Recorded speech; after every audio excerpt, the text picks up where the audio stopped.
আজকে চলে আসছি বিলে দেশীয় তাজা ছোট ছোট মাছ খাওয়ার জন্য। বাসি কোনো প্রশ্ন আসে না এখানে। আমি ফুল ফ্যামিলি নিয়ে এসেছি এখানে। প্রতিদিন আমাদের এখানে 1 মনের উপরে মাছ বিক্রি হয়। এক দুই প্রকার মাছ না, প্রায় 28 ধরনের ছোট ছোট দেশীয় মাছ এখানে পাওয়া যায়। এখানে ভাই আমাদের 28 প্রকারের মাছ পাওয়া যায়। যে পরিমাণ সেবা বা যে পরিমাণ খাদ্য ওনারা সরবরাহ করে একটা রাজসিক খাবার হবে, মূল্যটাও খুব স্বল্প। সবচেয়ে বড় কথা কি, মাছটা থাকে একদম তাজা এবং ফ্রেশ। আপনি যদি একদম অন টাইমে আসতে পারেন তাহলে একদম কাটাকাটি থেকে শুরু করে সবকিছু চোখের সামনে দেখতে পারবেন। আমাদের এখানে প্রতিদিন 10টা মহিলায় মাছ কাটে। আমাদের কাছে মেহমান বিভিন্ন জেলা থেকে বিভিন্ন ডিস্ট্রিক্টে বিশ্বের কান্ট্রি থেকে চলে আসে শুধু দেশীয় পণ্য মাছ খাওয়ার জন্য। এইসব মাছ তো আপনার শহরে পাইবো না। শহরে তো পাওয়া যায় চাষের মাছ, খামারের মাছ, কিন্তু বিলবেলায় মাছটা পাওয়া যায়। যেমন প্রথমে চিংড়ি মাছ, মোলা মাছ, পুঁটি মাছ, ট্যাংরা মাছ, শিং মাছ, কই মাছ, গুতুম মাছ, বাইক মাছ, শৈলা মাছ, পাবদা মাছ, বেড়া মাছ, রুই মাছ, কারু মাছ, কাতল মাছ, চিতল মাছ, বুসা মাছ। আসল কথা কি বলবো, শহরে থাকতে থাকতে অনেকে ছোট মাছের স্বাদটা ভুলে গেছে। তাই আমাদের বাইরে রেস্টুরেন্ট শুধু চলে আসে ছোট ছোট মাছের স্বাদটা নেওয়ার জন্য। এখানে আমাদের প্যাকেজ সিস্টেম খাবার আছে। যে কোনো 3টা মাছের আইটেম দিয়ে গেলে পার পার্সন 280 টাকা, 5 আইটেম দিয়ে গেলে 380 টাকা, 8 আইটেম দিয়ে গেলে 500 টাকা, আনলিমিটেড খেলে 600 টাকা। এটার মধ্যে দই আছে, ডাল আছে, ভাত আছে, যতক্ষণ খাইতে পারে এটার মধ্যেই সব।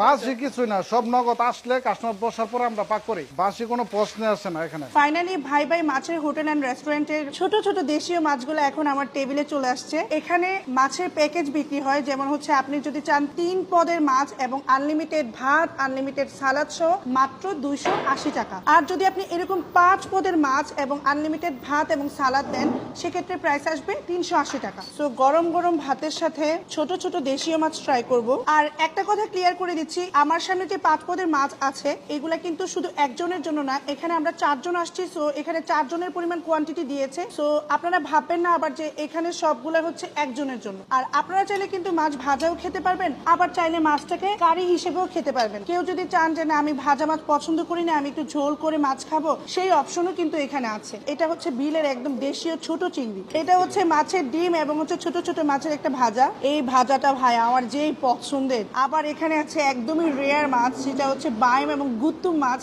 বাইম এবং গুত্তুম আমার অনেক অনেক অনেক পছন্দের। এই মাছটা সচরাচর তো আমরা শহরে পাই না, যদি গ্রামে যাওয়া হয় তাহলে খাওয়া হয়। এখানে কিন্তু শিং মাছ ভাজাও পাবেন, কই মাছ ভাজাও পাবেন। ফার্স্টে হচ্ছে আমি চিংড়ি দিয়ে ট্রাই করব। ভাইরে ভাই, মাছটা একদমই ফ্রেশ। মুখে দেওয়ার পরই আপনি হচ্ছে মাছের টেস্টটা পেলেই বুঝতে পারবেন। আর এখানকার হোটেল মালিক আমাকে বলছে যে ভাত কম খাবেন, মাছ বেশি খান। আরেকটা জিনিস, ওনারা হচ্ছে কোয়ান্টিটিতে কোনো প্রকার কিপটামও করে না, এনাফ কোয়ান্টিটি দেয়। সেই অনুযায়ী প্রাইসটা খুবই রিজনেবল মনে হয়েছে। এই ডিম ভাজাগুলো কে কে মায়ের চুলার পাট থেকে খাইছেন আমাকে কমেন্ট করে জানাবেন। প্রাইস বলেন, কোয়ান্টিটি বলেন, সবকিছু মিলিয়ে আমার কাছে এটা ডেফিনেটলি ওর্থ ইট। আমি বলবো যদি আপনাদের হাতে সময় থাকে একদিন এসে ঘুরে যাবেন। এখানে একটা গ্রামীণ ফিল পাবেন, পাশে বিল আছে, একটা ন্যাচারাল পরিবেশ, তার সাথে হচ্ছে এরকম